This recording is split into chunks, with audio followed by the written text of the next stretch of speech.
In today's video, we're going to be practicing more spheres. And remember, we learned that the other day. The volume of a sphere is V equals 4/3 pi r cubed. There's no height with these spheres. Height is not involved with spheres. So what we're going to look at is we're going to practice a couple of problems. So it says we need to round to the nearest tenth. So I'm going to rewrite my equation, y equals 4/3 pi r cubed.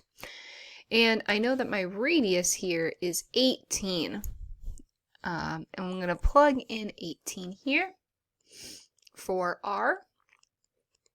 And what I like to do instantly is I'm going to move the pi to the back of the equation just so I can deal with this 4/3 and this 18 cubed first. So you'll need your calculator.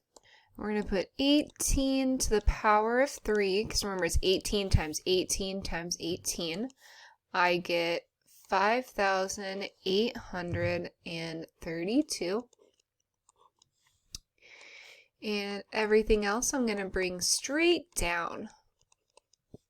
Now, what I'm going to do is multiply, because I have a fraction and a whole number. I'm going to multiply straight across. So what I'm going to essentially do is do 4 times 5,832 and then divide it by 3. So that's what I'm going to be doing. So I'm going to take this number, multiply it by 4.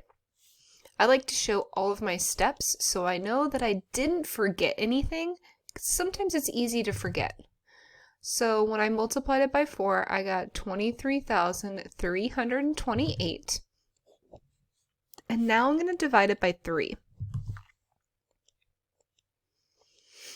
Oh, I get a nice 7,776.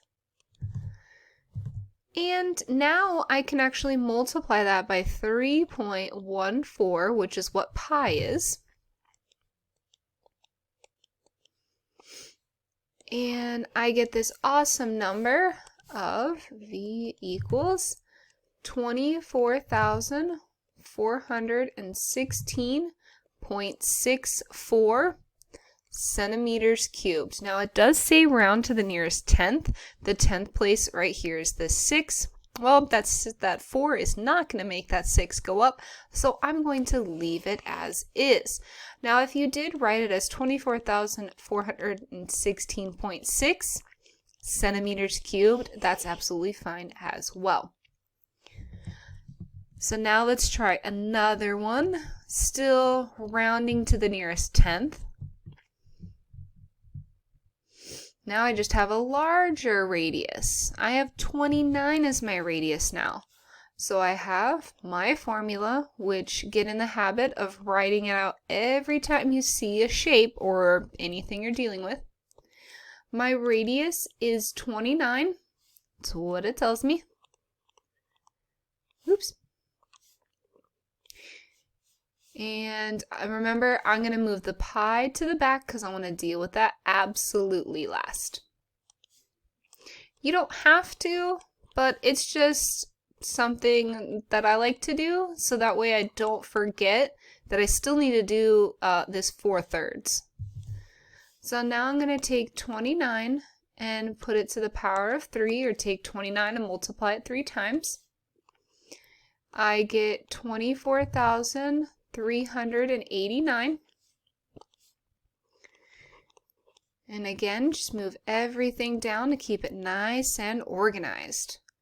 So now I'm going to take my 24,389, multiply it by 4, and I get 97,556.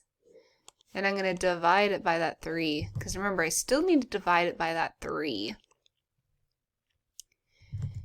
If I take it and divide it by 3, I'm going to get a number that's just going to keep repeating forever. So what I'm going to write, and how I can write if a number is repeating forever and ever, is I can put the number with a line over top of it, meaning that it's going to go on forever with all of these 6s. So what's really great is when I saved my pi for last, now all I need to do is take that long number. Now I don't have to enter in my calculator, multiplied by 3.14. And I get volume is 102,108.613 repeating. And I do want to round to the nearest tenth, which is the 6. So in this case, I would actually want to write it as is. Centimeters cubed. Now, if you left it as above and just put a centimeters cubed, that's acceptable too. All right, moving on to the next one. Let's see what we're dealing with. Find the volume of the sphere and round to the nearest tenth again. All right. So again, get in the habit of writing your formula. Now this one right here is diameter. Diameter is all the way across. In order to find the radius, all I have to do is cut the diameter in half or divide it by 2.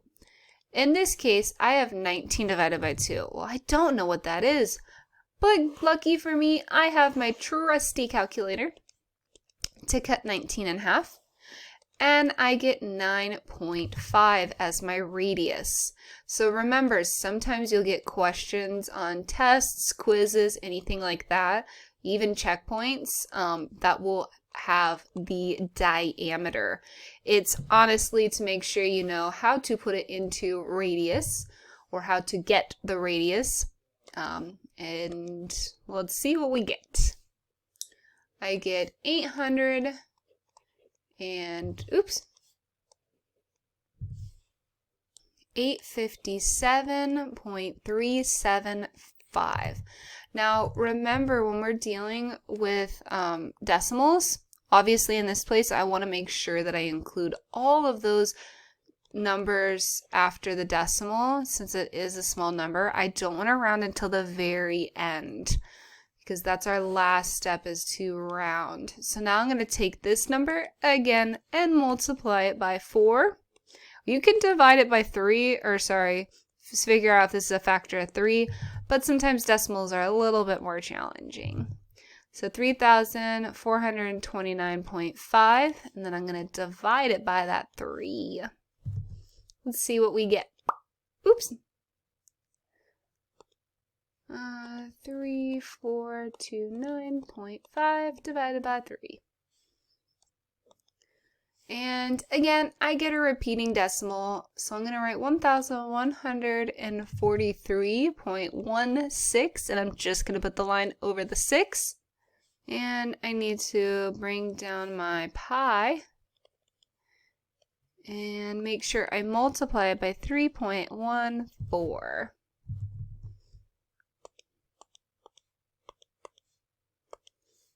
Whoa, super large number. The volume of this would be 3,589.543 repeating. Again, round to the nearest tenth. So this 4 is not going to do anything at all. It's not going to make that 5 turn into a 6. It's going to keep it the same. So I can say these centimeters cubed. To be exact, it would be 3,589.5 centimeters cubed. All right, so let's do a couple more. Now, these questions actually asked for us to leave it in terms of pi. So that strategy where we move pi to the back is a super great strategy. So that way, if it says leave it in terms of pi, I can just leave it with the pi symbol. So let's take our radius 3.3 and put it to the power of 3. 3.3 to the power of 3, which would give me 35.937.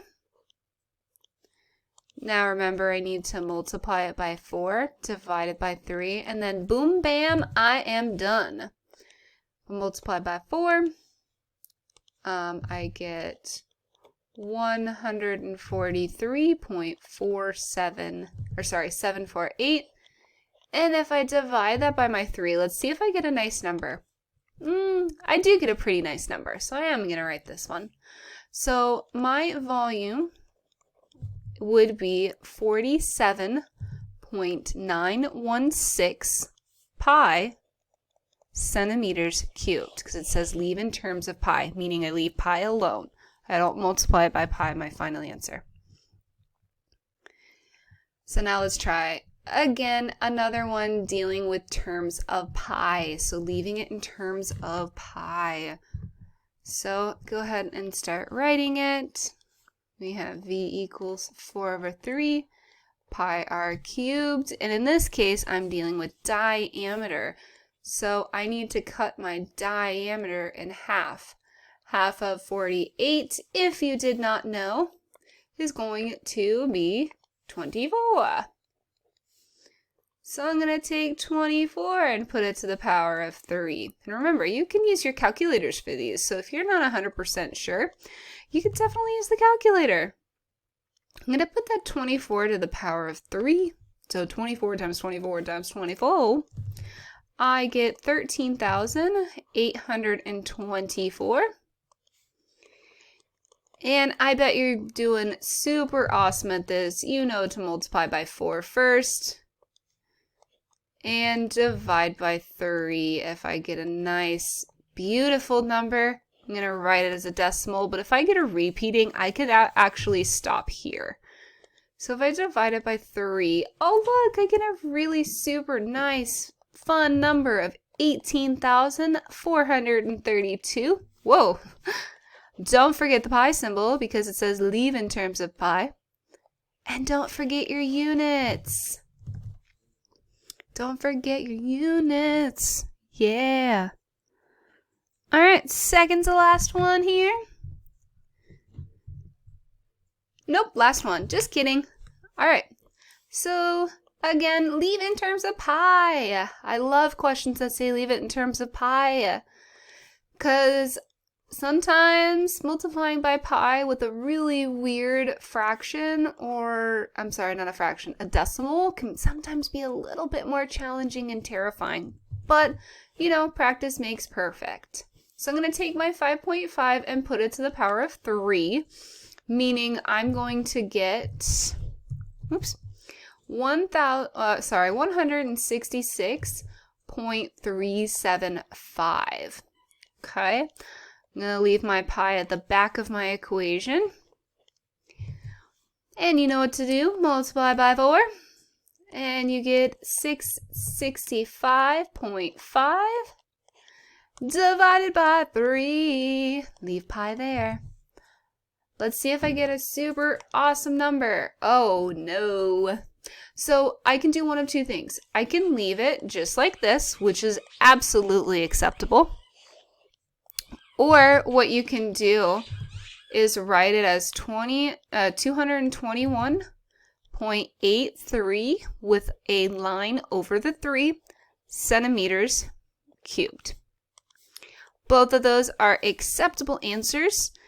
And especially if I did not have a nice calculator and it took forever to figure this out and I didn't get one, I'd leave it like this in purple. But you can also leave it as the decimal. But, oh no, I forgot my pi. There we go. But that's it.